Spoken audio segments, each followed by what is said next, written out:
Antay-antay muna natin kung hanggang sa dumating sila. Kasi tatanggalin pa tong final retouch na lang dyan sa amba.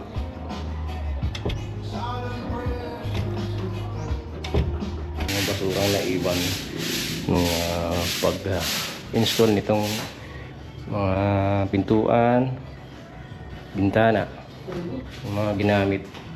Yan, saka yung mga extra alikabok at mga bato-bato. Kahit saan pwede ka mag-lock, kabilaan.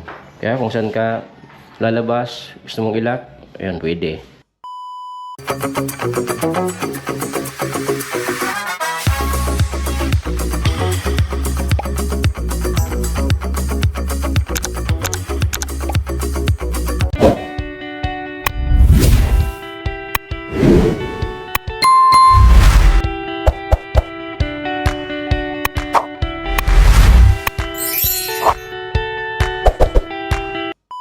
Ayan, tapos nangangatapalan ni Edwin itong ano.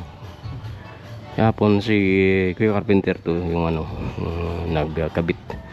Ayan o, makikita ko sa video. Kabit nitong amba. At ngayon naman ay si Edwin yung nag-semento. Nagtapal. Ayan, tapos na. Saka na lang yan ulit sisilak ulit. Magkakabit ng 2 days, after 2 days kakabit na yung pintuan. Yan, at makakita natin yan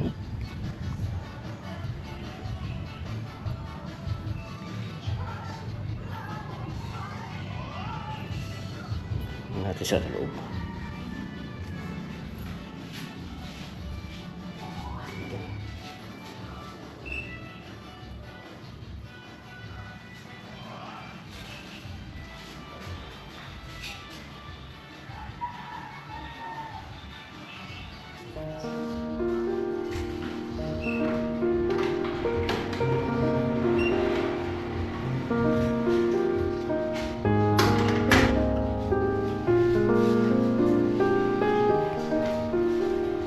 Sunod na araw, pagkabit nitong pintuan, at bababa na ako. Masyadong mainit ngayon. Grabe init. Ito lang ngayong araw na hihintay natin yung pagkabit ng pintuan dun sa 3rd floor. At dumating na nga sila na yung gumawa ng ano, sina Joseph, Totoy, yung gumawa ng pintuan, at ayun, kakabit na nila. Akit tayo dun sa taas. Yuri, bakit di Yuri? At si Bruno. Yan, nasa umalis muna pala sila, kukuhanin yung gamit. Hindi nadala kasi naglakad lang sila kasama yung pamangkin. Yan, ito na nga. Wow.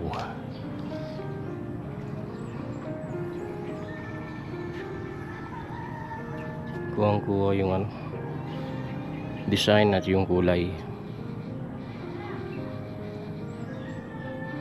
Yan, at double lock nga sila. Double lock yung pintuan. At kakabit na nga yung bisagra. Yan. Kakabit na lang.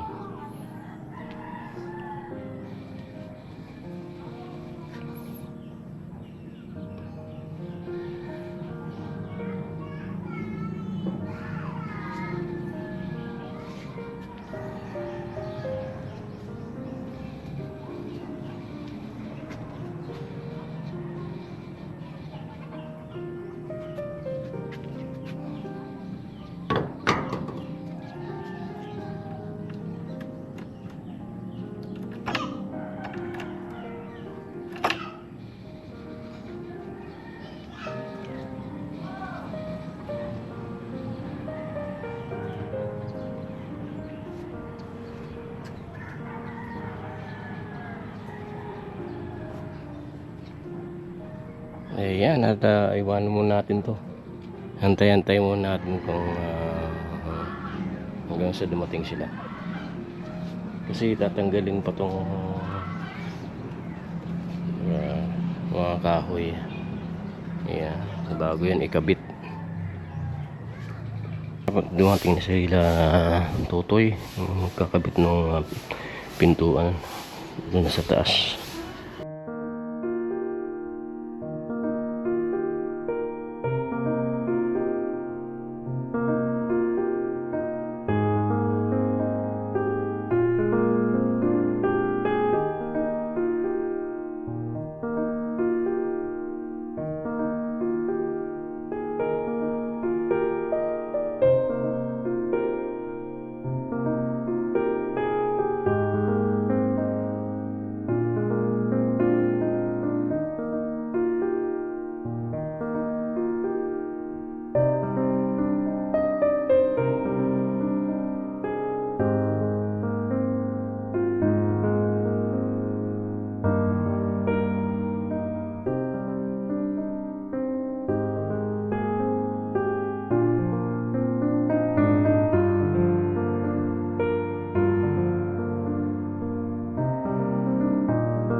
Tapos na yung pagkabit ng pintuan at yan na yung output.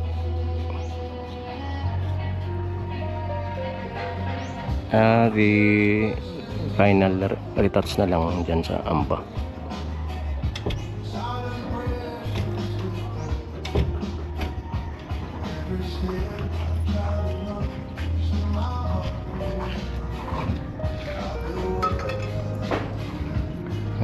Parang matutuloy na tong ulan to.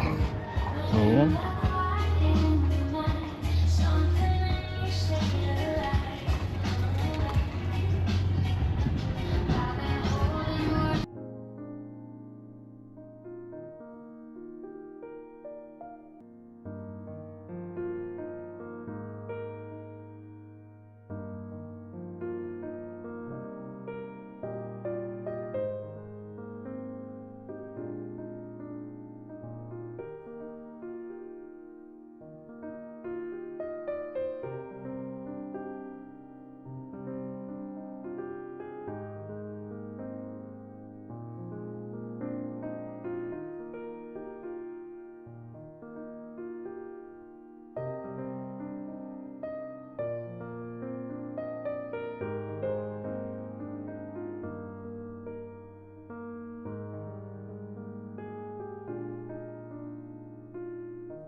Gwen, at tapos na nga ng i-install ni Toto yung pintuan at na final retouch na rin niya. Ayan.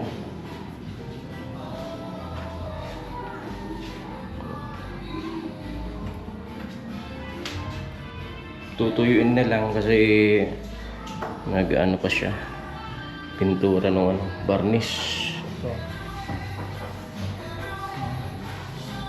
Final retouch.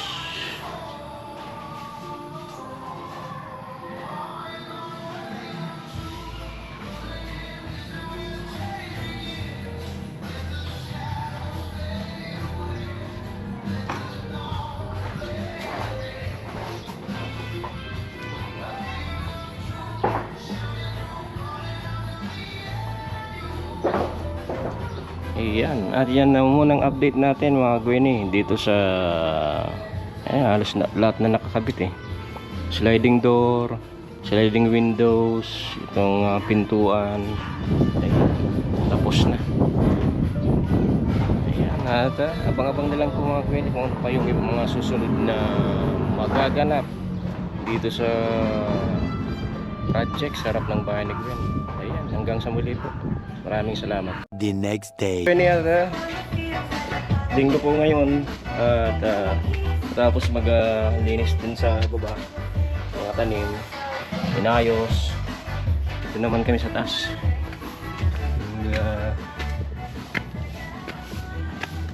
Liligpit nitong mga kalat. Yan, yung mga ginamit. Yan.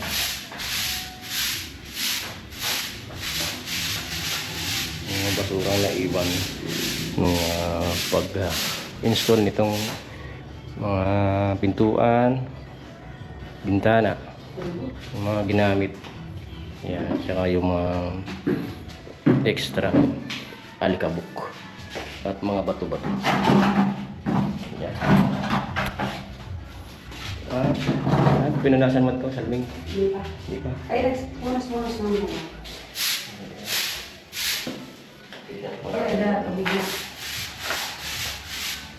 Yung pintuan. Yan. Tapos yung salamin nito. Pinunasan ko lang ito.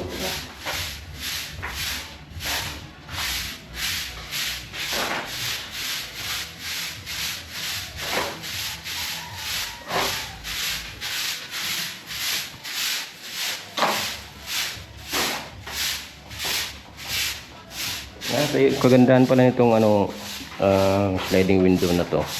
Double lock pala. Double lock din to.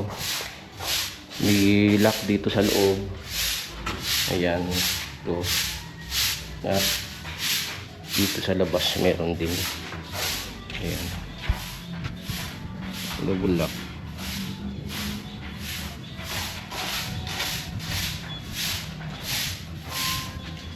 Pati rin din sa yung pupunta sa bahay project. Ayan, punta doon. Yung sliding door, meron din ganito, double lock. Para kahit saan pwede ka mag-lock, kabilaan. Kaya kung saan ka lalabas, gusto mong i-lock, ayan, pwede.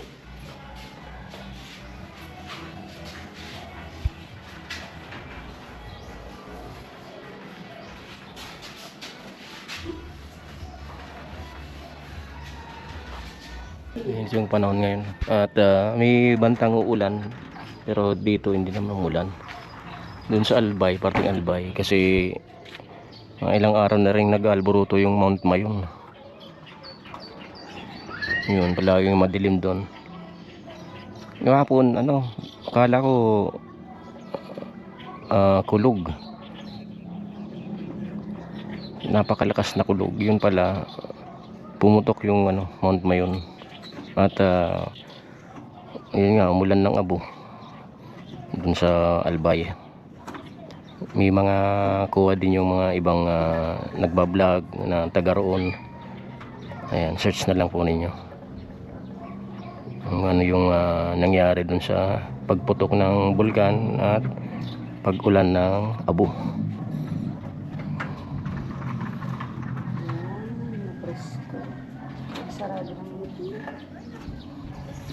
Dito kahit mainit yung yung araw, panahon, pag dito ka sa parating to ay presko.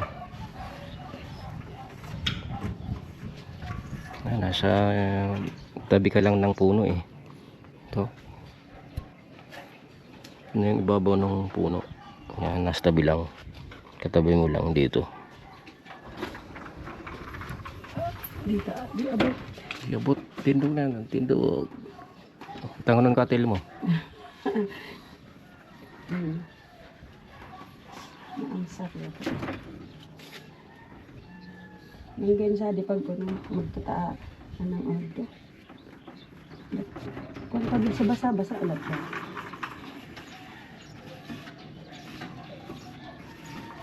Yan. wala pwede mo rin ko so sarbon. Oo, kaya lang babalik man sana yun sa dati. Hindi, sa ito naman na mga talbo. Ano, so brush. Ito madaling pang coffee ito, pero paluwasad to. Press ko sana kung uulan. Kaya lang dito sa part na to, wala. Lang ulan. Sabaw mo na maraglang. Dun sa ano, Lang dun, uno, lang parting iuran. yun. Umuulan na nga dun sa ano, kabilang lawa. Pero parang manipis lang ulan. Yun naman, sa parting Albay, ayan, umuulan na din. Pero ano, parang manipis din eh. Kasi kita pa yung bukid, yung mga bundok. Pag malakas yung ulan, hindi yan nakita yung mga ano, bundok. Ang katulad nun, no. Ayun, wala yung ibang bundok. Malakas yung ulan doon. Sa rooftop, di pa ako naiyan. Nag-iini ka? Ang takot. Wala na ba? Malapad na tungtungan. Pag ko na kakaptan, pabugbububuan ko sa kakaptan. Darwa. Tigsalo, ibaga kayo dapat. Yung pinalitan na salamin na di gas-gas.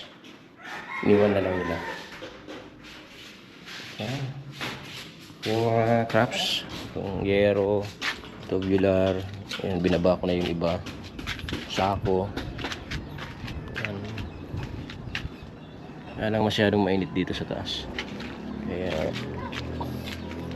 ilang para pawisan naman tayo. So, ganda yung pinapawisan para makalabas yung mga dumi sa loob ng katawan. Pag nagbagyo, baka di kayanin ng ano, hangin. Pero pag ganito, yan, matibay ito eh. Mahogany.